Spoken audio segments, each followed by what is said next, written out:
تخيل تصحى من النوم وتلاقي موبايلك عارف انت محتاج ايه، وان في آلة بتفكر وبتحل بدل الإنسان.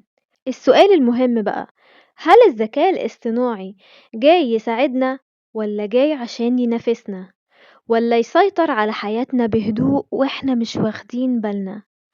أهلا بيكم في قناة أسرار مع أسماء. والنهاردة هنتكلم عن واحد من أكتر المواضيع اللي عامل ضجة في العالم كله، الذكاء الاصطناعي. بس مش بطريقة معقدة، هنتكلم عنه كأنه ضيف دخل حياتنا فجأة وبقى بيغير كل حاجة واحدة واحدة. أول حاجة، يعني إيه ذكاء اصطناعي؟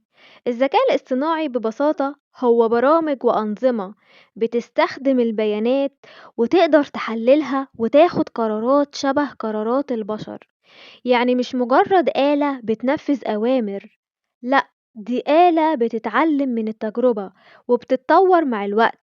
زي كده موبايلك لما بيقترح عليك صورة قبل ما انت تدور عليها، أو اليوتيوب لما يطلع لك فيديو على مزاجك، أو مساعد ذكي وتطبيقات على التليفون بترد عليك وتفهم سؤالك. الذكاء الاصطناعي ده مش اختراع جديد، لكن الجديد إنه بقى حوالينا في كل مكان ودخل تفاصيل حياتنا اليومية. طب السؤال المهم، إزاي الذكاء الاصطناعي دخل حياتنا من غير ما نحس؟ خليني أحكي لك حكاية قصيرة.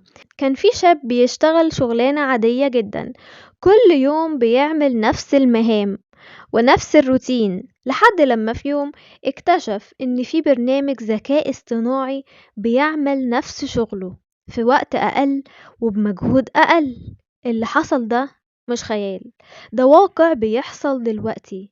الذكاء الاصطناعي بقى موجود في مجالات كتير جدا، زي الطب انه بيشخص اسرع وادق، وزي التعليم إنه بيحلل مستويات الطلاب مثلا، ومجالات مختلفة كمان زي الكتابة والتصميم وتحليل البيانات. حتى في اختياراتنا اليومية هو ما دخلش حياتنا فجأة، هو اتسلل بهدوء لحد لما بقى جزء أساسي من حياتنا اليومية. الخوف الحقيقي مش من الذكاء الاصطناعي. في ناس كتير بتسأل، هل الذكاء الاصطناعي ده خطر؟ الحقيقة إن الخطر مش في الآلة نفسها، الخطر في طريقة استخدام الإنسان ليها. الذكاء الاصطناعي ممكن يساعد طبيب إنه ينقذ المريض، أو إن حد يستخدمه في التلاعب بالمعلومات وتشويه الحقيقة. هو مجرد أداة زي أي أداة في الدنيا، تنفع في الخير وتنفع في الشر.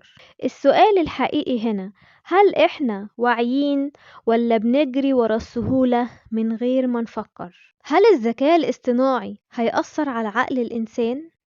إحنا لما نسيب الآلة تفكر بدلنا وتحل بدلنا وتختار بدلنا، إحنا كده بنعمل إيه؟ مع الوقت تفكيرنا بيقل والمحاولات بتقل والإبداع ممكن يضعف. لكن في المقابل لو استخدمناه صح، الذكاء الاصطناعي ممكن يوسع مداركنا ويساعدنا نطور أفكارنا ويخلينا نشتغل بذكاء أكتر مش أقل. المشكلة مش في الأداة نفسها، المشكلة في الاعتماد الكامل عليها. هل الذكاء الاصطناعي فرصة ولا تهديد؟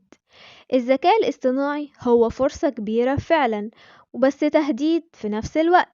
تهديد للي واقف مكانه وللي رافض يتعلم وللي فاكر ان الدنيا مش بتتغير، وفرصة في نفس الوقت للي بيطور نفسه وللي فاهم ان التعلم بقى ضرورة مش اختيار.